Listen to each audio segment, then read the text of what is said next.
I mean, I'm quite excited about this 11. Your best 11 you've ever played with. Right, I did write these down. There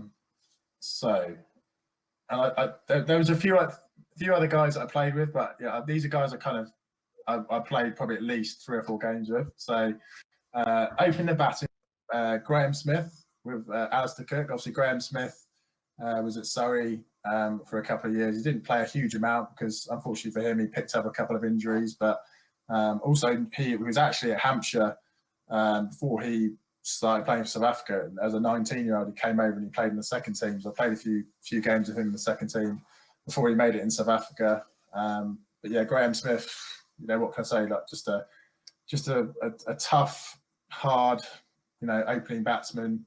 Obviously, his records speak for himself. You know, obviously playing a little bit with him in his younger years, you could kind of tell he was going to go on and do something special.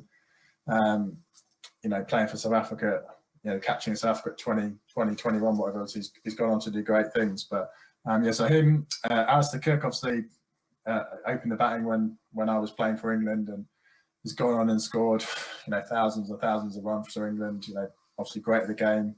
So Alistair Cook. Number 3, I've got Ricky Ponting. Probably like yourself, someone I just loved watching when I was a youngster. Just watching him on the back foot, you know, hooking and pulling the best bowlers around the world into the stands. An absolute great of the game. He came to Surrey a couple of seasons. I think it was 2013, 14. And obviously played against him quite a lot, and it was a very aggressive guy to play against. But what a gentleman he was coming into the Surrey team, and you know, helping the youngsters and making the guys cups of tea. It was quite surreal being made a cup of tea by Ricky Ponting. But what a player he was, and even when he came to Surrey, he just made it look so easy, and scored quite a few runs for Surrey. Maybe you didn't see what he stirred the tea with. Yeah, exactly. Another guy that came to Surrey who, you know, a South African legend, Hashim Amla, lucky enough to play with him for a couple of seasons. Again, just another guy that once he gets in, just an absolute run machine, would just, you know, get in and score big hundreds, the sort of guy you want in your team. And he didn't have the best Surrey record, I don't think, but to see what he went on and did, you know, what he's done internationally and one-day cricket, you know, he's got a phenomenal record, and you know, will go down with one of the greats in the game. So I was, you know, lucky enough to play with him. Another massive name at Surrey, Kumar Sangakkara at 5.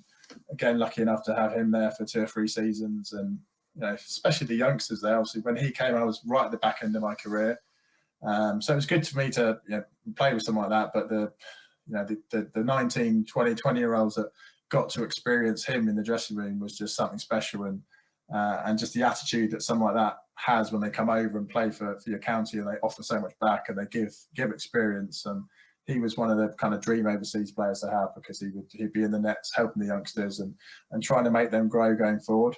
But again, his record in Test cricket is phenomenal. 6, I've got Kevin Peterson, probably the best player talented player I certainly played with for England. You know, smacked around the park, won games for England.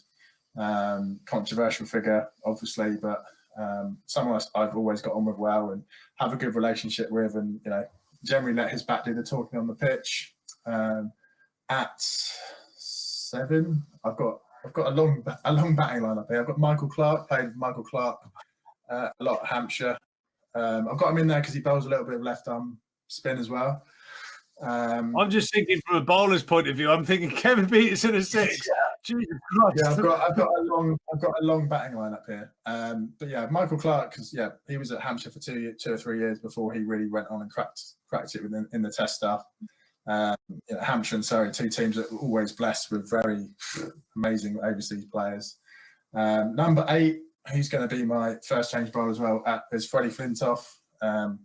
Got to play with him quite a bit at the start of my career, a few one-days, and I think I played a Test match with him. But yeah, just you know, obviously absolute legend. 2005, absolutely brilliant. I think I was 12th man in the squad in the 12 for 4 of those Test matches in 2005. Never got to play, unfortunately, but you know, also got to see how those guys how those guys did, and And Freddie at the time was a bit of a loose cannon, but by God, could he play? And he was someone I always looked up to and wanted to be like, and bowled the pace that he did. And when I did play against him a few times, Hampshire always seemed to get him in the games that he did come back to play from injury, and he'd be running in and trying to knock everyone's heads off. So he got me out a few times as well in county cricket, and it's probably him and Steve Harmison were probably the scariest bowlers I ever faced in county cricket.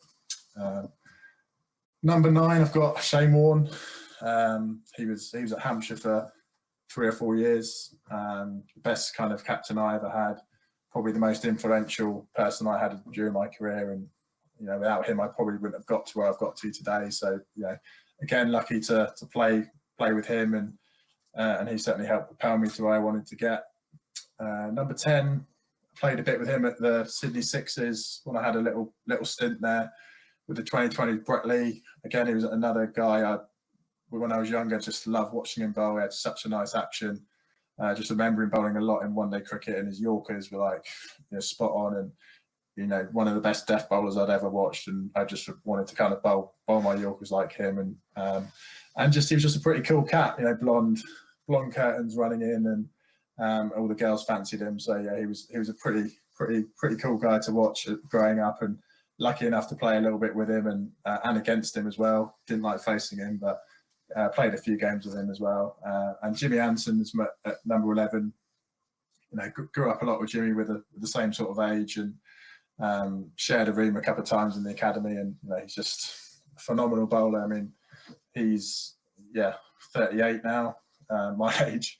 I've been retired 5 years, and I can't even imagine what it would be like bowling a ball, and he's still bowling and playing for England and still taking wickets. So it's just amazing how he keeps going, how he mentally stays focused, and he keeps having that drive to keep getting better, to keep coming back. And he's talking about playing in his 40s, and if he does that and takes 600 odd wickets, it's incredible. And his skills are just being there kind of day in day out with him quite a lot. His skills are just unbelievable to watch, and what he's achieved, he should be very proud of. Well, that's my one hell of that is ridiculous. Well, I'm not sure Kumar is going to be too keen on taking the gloves. I was just thinking then, is there even a wicketkeeper in there? I was thinking, geez. Well, I had him in there to take the gloves, and like I said, I've got a very, very long batting lineup with Freddie being kind of first change, and Warney coming on to bar a few spinners with Michael Clark as the second spinner. So, I mean, you actually forget. I mean, this is your fault. I'm going to have to talk a little bit about some of those guys. I mean, playing county cricket against Warne and people like that, it was phenomenal. I mean, not only the learning that it must have given you guys at Hampshire, but playing against guys like that. I mean, they've got the game on an absolute piece of string, haven't they? I mean, it was just, you played him one week and then played a normal spinner the next week. You were just in a death. You were a better player for facing people like that. And in terms of guys like you mentioned, I mean, I think it was actually quite an embarrassing moment for me, really. I can remember playing in the Champions League for Somerset, and we played against the Sydney Sixers, and I can remember going to an after party with Brett Lee. I mean, that bloke's got it all. I mean, good looking rooster. I mean, I think at one stage he got his guitar out and started singing songs and stuff like that. I just remember sitting there just thinking, you've got it all. This bloke has it all. I mean, absolute legend. And a couple of nicest guy as well. Just a nice guy. So yeah, what a nice chap, and can bowl 98, 99 mile an hour at his best. So yeah, he certainly did have it all.